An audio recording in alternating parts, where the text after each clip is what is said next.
तो शुरुआत breaking news से। हिमाचल का महासंग्राम, हिमाचल में मतदान खत्म हो चुका है। 68 सीटों पर मतदान संपन्न हो गया है। 7,881 केंद्रों पर लोगों ने डाले वोट। 8 बजे से शाम 5 बजे तक वोटिंग हुई है। ईवीएम में कैद हो गई है 412 उम्मीदवारों की किस्मत, और इन 412 उम्मीदवारों की किस्मत का जो फैसले का ऐलान है वो 8 दिसंबर को होगा। एक बार फिर आपको बता दें कि हिमाचल प्रदेश में वोटिंग की प्रक्रिया संपन्न हो गई है। हालांकि कुछ बूथों पर जहां पर अभी भी कतार में लोग खड़े हैं वो वोट डाल सकेंगे। हिमाचल का महासंग्राम जो है वो लगभग पूरा होता नजर आ रहा है। 68 सीटों पर मतदान संपन्न हो चुके हैं। 7,881 केंद्रों पर लोगों ने वोट डाले। 8 बजे सुबह से लेकर शाम 5 बजे तक वोटिंग हुई।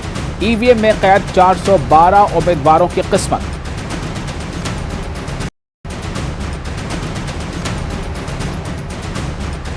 और कुल मिलाकर इस मतदान को, पूरे मतदान को शांतिपूर्ण कहा जा सकता है। कुछ एक जगहों को अगर आप छोड़ दें जहां पर वोटिंग की प्रक्रिया बहुत ज़्यादा सुस्त होने की वजह कर वहां पर कुछ शोर शराबा हुआ, लोगों ने आवाज़ उठाई, लोगों ने ये मांग की कि आखिर इस पर तेज़ी क्यों नहीं लाई जा रही है और क्यों ऐसा है कि इतनी सुस्त रफ्तार से वोटिंग हो रही है। कुछ एक मतदान केंद्रों से ऐसी भी खबरें आई कि जहां पर लोग काफ़ी लंबे समय से, यानी 3 से 4 घंटे उनको हो चुके थे, वो लाइन में खड़े थे लेकिन उनकी बारी नहीं आई थी।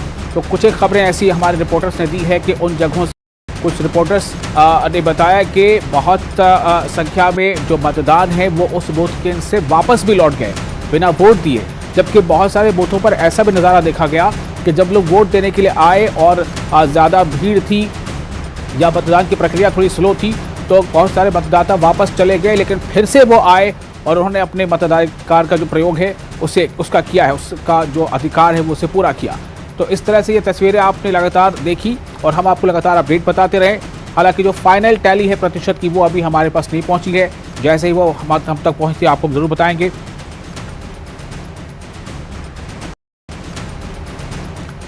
और आप देखिए ये तस्वीरें अलग अलग जगहों की हैं जिसमें आप ये देख सकते हैं कि जो बड़े नामचीन चेहरे हैं, सियासत के बड़े चेहरे दोनों पार्टियों से, वो भी पहुंचे और सबका अपना अपना अंदाज रहा।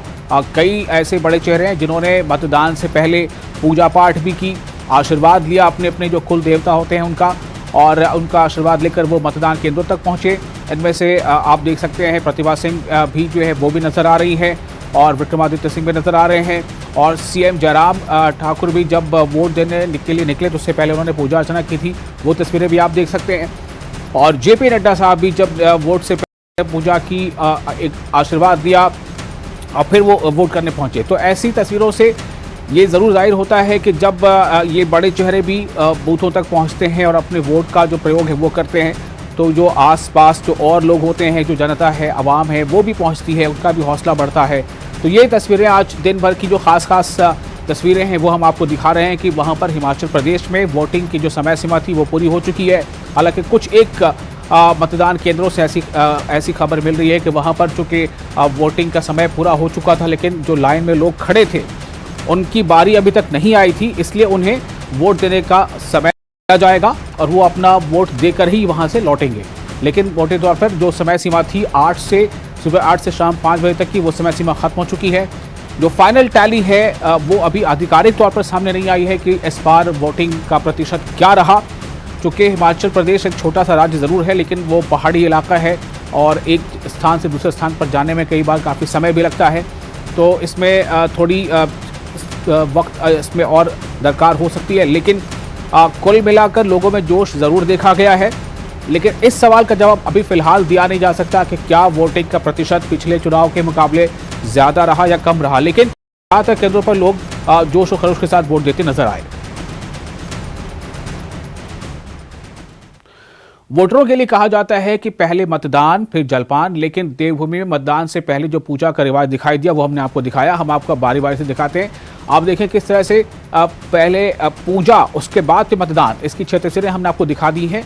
और उन्हीं में से तस्वीर आप पहले देख रहे हैं कि जेपी नड्डा साहब भी जब पहुंचे थे वोट देने के लिए तो उस वक्त बूथ पर क्या नज़ारा था। जी हाँ, जेपी नड्डा साहब बीजेपी के राष्ट्रीय अध्यक्ष हैं और साथ ही साथ ये कि उनका चुनाव जो है वो जो अपना एरिया है वो वहाँ से ही बिलोंग करते हैं, बिलासपुर से बिलोंग करते हैं, इसलिए उन्हें वहाँ पर वोट देना था। तो ये एक बड़ी अच्छी बात है और कि वो केंद्र तक पहुंचे और उन्होंने अपना वोट दिया। और इसी के साथ दूसरी तस्वीरों में हम आपको दिखाएंगे किस तरह से दूसरी भी पार्टियों के नेता वो लोग भी आगे बढ़ते रहे और उन्होंने वोट दिया। और हिमाचल विधानसभा चुनाव में आज बीजेपी के राष्ट्रीय अध्यक्ष के जो राष्ट्रीय अध्यक्ष हैं जेपी नड्डा साहब ने उन्होंने बिलासपुर में मतदान किया है। बीजेपी अध्यक्ष मतदान के लिए बिलासपुर के विजयपुर में मतदान के लिए परिवार के साथ पहुंचे थे और ये उस वक्त की तस्वीर है जब वो अपने पूरे परिवार के साथ वहां वोट देने के लिए गए थे।